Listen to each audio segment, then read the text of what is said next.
Welcome back to Escapement and Watch. Falling Titan here with yet again another Alpinist. Thanks to Kavar Jewelers. And if you want to buy this Alpinist, email me in the description below and I'll give you a discount. Introducing the brand new SEIKO Alpinist SPB212. This one reminds me of the legendary Sarb017, that green Alpinist that everyone loves. As you can tell, it has a green dial and gold theme, but this one has a gold bezel and it is brushed gold. Of course it is not real, but it looks gold. I guess you can call it gold tone, gold DLC. Now, I'm not a fan of this watch. I think it looks a bit, I don't want to say cheap, but cheap. So the dial is printed and it is the no compass Alpinist, which we've reviewed before, but the old ones that we did review, the black and the blue with the textured, they had raised indices and a nicer dial and they just had a nice premium feel. I'm not getting it with this one, but doesn't mean that you guys can't love it. We're not gonna love the same watches always. It's impossible, okay? So I'm just being honest with my opinion. Why am I reviewing a watch I don't like? Well, it's an Alpinist. So Alpinists have a crazy following. One of the most loyal fan base are Alpinist fans. So when there's a new Alpinist and you have a chance to review one, you do it. That's the rule. So what do you guys think of this one? Am I way off? But let's get into it. The movement is none other than that 6R35 21.6 VPH, 24 joules hack hand wind automatic, and 70 hours of power reserve. The measurements that I got are 38 millimeters in diameter. Beautiful size. Thickness of 12.9, but that's not including this two-piece nylon of the NATO. That's just the case. If you want to know how high it's going to be on your wrist, let's just do it now as a bonus measurement. 15. All right, so it adds about 2.1 mils, this NATO two-piece. And the lug to lug, 46 millimeters. Gonna be ultra comfortable on almost every wrist. All right, so excellent sizing. I'm a real big fan of the no compass Alpinist. Just in this colorway, in this combination. Not too keen on it.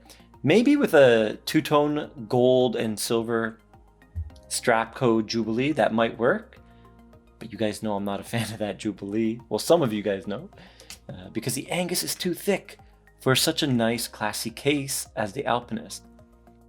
They need to make a Super J, not an Angus J for an Alpinist. Anyways, that's another story. Now, this one has a nylon NATO strap and it feels great.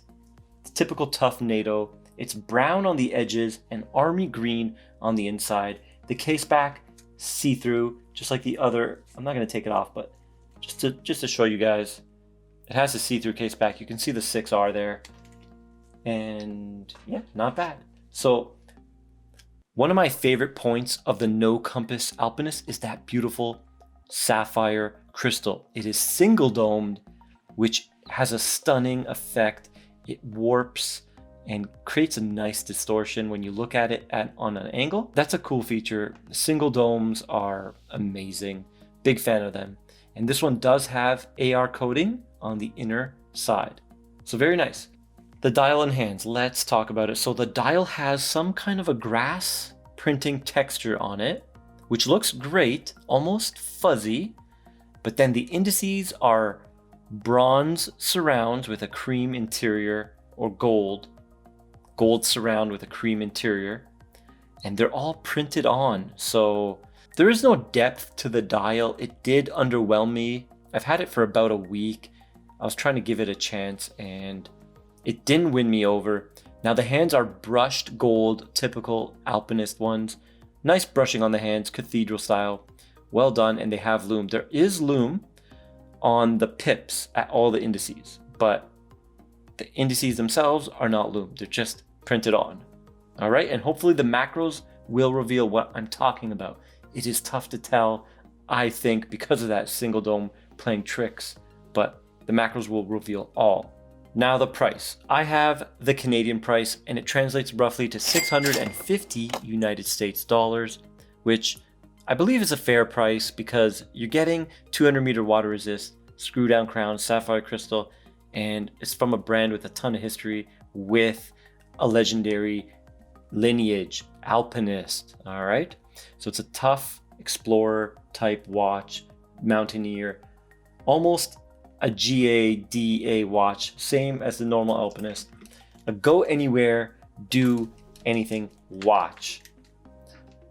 Now this watch was the fastest selling watch on the channel. Right after I did the video, it sold within 10 minutes. So this watch is actually sold, and yeah, I love this watch. It's a beauty.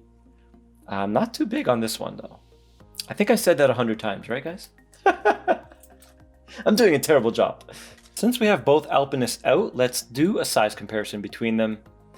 39.5 on the brown Alpinist or cappuccino Alpinist, and 38 on that gold and green one. All right, so definitely you can see the size difference. Now, I did a video comparing the no compass and the compass, and it was well received. There's a lot of graphical measurements shown, so you can really get a feel for the difference between these two.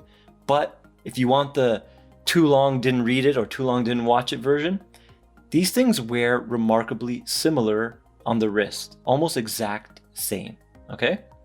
Because the compass, the inner rotating compass here, it does shrink the dial visually, and this one is all dial, and it does increase the visual look on the wrist. Let's check it out on my wrist. Here it is on my 6.5 inch wrist. There we go. Now you can see it has a little bit of float because of those 2 layers of the NATO. So it wears a little bit high. All right. But very comfortable NATO. I wasn't expecting it because it's not like that seatbelt material that's really silky, but still very comfortable. So good job SEIKO on the NATO. And yeah, there you go. 6.5 inch wrist once again. Sometimes I'm saying my size twice, guys, because I still get comments asking what's my wrist size.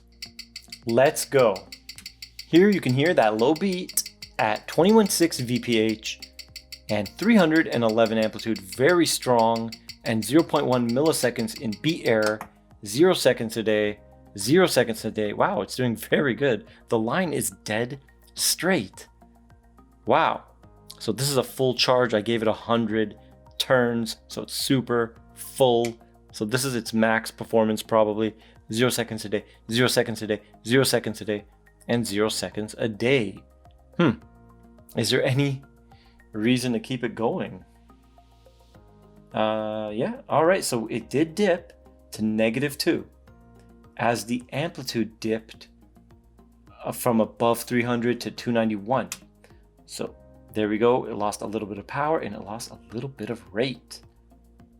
Now, -1, it's going back up. And what's the next one? -1. All right, so it's pretty consistent. Let's give it a couple more rounds just to get an idea of the 6R35 like we always do. And we've been getting some good ones on the channel recently. So that is a good thing. SEIKO improving the regulation of these new 6Rs. I don't believe they regulate them, but when you see numbers like this, you might have to believe that they are starting to do that. I don't know. All right, so we got 0, +3, +3, and the last one is gonna be +1. Good job, SEIKO. Here it is under some half lighting, and the dial looking better for me on the half lighting, having a little bit of a sunburst effect. Pretty nice, reminiscent of the 017, but a little bit more muted, a little bit more dull. And some people might like that with these field type watches against that splash of gold. Maybe that is the intended look. I don't know. What do you guys think of this one? For me, it's not for me, but you know what? It might be for you. And if you need a discount code, email me in the description and I'll give you one. And if you like this video, please like, share, and subscribe, and I'll see you in the next one.